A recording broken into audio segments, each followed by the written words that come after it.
دف کیسے مارا جائے۔ گرم چائے، تازہ غزل اور تیز چونے کے پان سے توازو کے بعد فاروقی صاحب دلی کے کبابیے کی دکان پر لے جاتے اور گولے کے کباب کھلاتے۔ پیٹ بھرنے سے پہلے آنکھیں بھر آتی تھیں۔ پہلی دفعہ دکان پر لے گئے تو دلی کے کلچر اور قیمہ کی باریکیوں پر روشنی ڈالتے ہوئے کباب کھانے کے ادب و آداب اتنی تفصیل سے بتائے کہ ہم جیسے مارواڑی رنگڑ کی سمجھ میں بھی آ گیا کہ سلطنت ہاتھ سے کیسے نکلی۔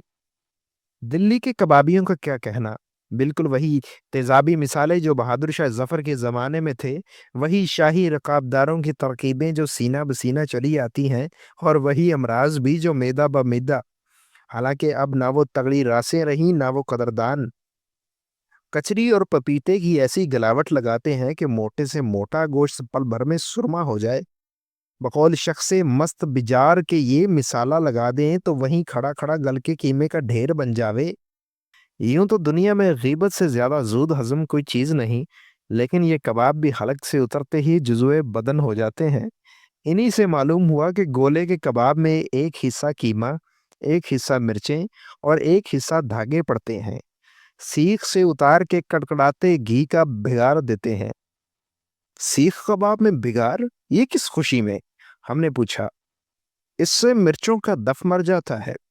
ساتھ بھرت کی سبک سی کٹوری میں گرم مسالہ رکھ دیتے ہیں، پھر کبابوں میں بکری کا بھیجا اور الہڑ بچھڑے کی نلیوں کا گودا علیحدہ سے ڈالتے ہیں۔ مگر یہ کیوں؟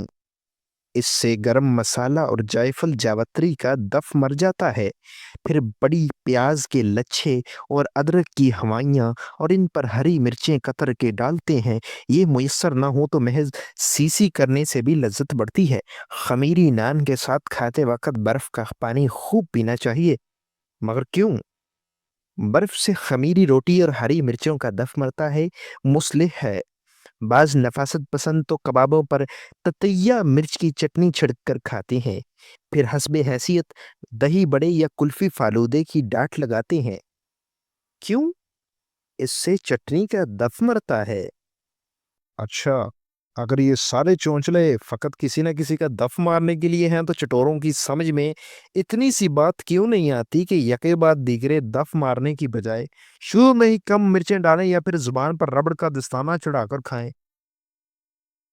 ادیب سہارنپوری نے، جو پیدائش و توطن ہی نہیں طبیعت کے لحاظ سے بھی دلی اور پنجاب کی سرحد پر واقع ہوئے تھے، اس مرحلے پر شیر کا سفید پرچم لہرا کر جنگ بندی کرائی۔ ہمارا ہاتھ اپنی ہاتھ میں لے کر بولے، حضرت، دنیا میں ہر بات منطق کے مطابق ہونے لگے تو خدا کی قسم زندگی اجیرن ہو جائے۔ اسی بات پر ایک ظالم کا شعر سنیے، سپرد حق ہی کرنا تھا مجھ کو تو پھر کاہے کو نہلایا گیا ہوں۔ بعد ازاں اسی نقطہ راز کو پروفیسر قاضی عبدالقدوس ایم اے نے اپنے بقراتی انداز میں یوں ذہن نشین کرایا کہ جوانی دیوانی کا دف بیوی سے مارا جاتا ہے، بیوی کا دف اولاد سے مارتے ہیں، اور اولاد کا سائنسی تعلیم سے، سائنسی تعلیم کا دف اپنے ہاں دینیات سے مارا جاتا ہے۔ ارے صاحب، دف کا مرنا کھیل نہیں ہے، مرتے مرتے مرتا ہے۔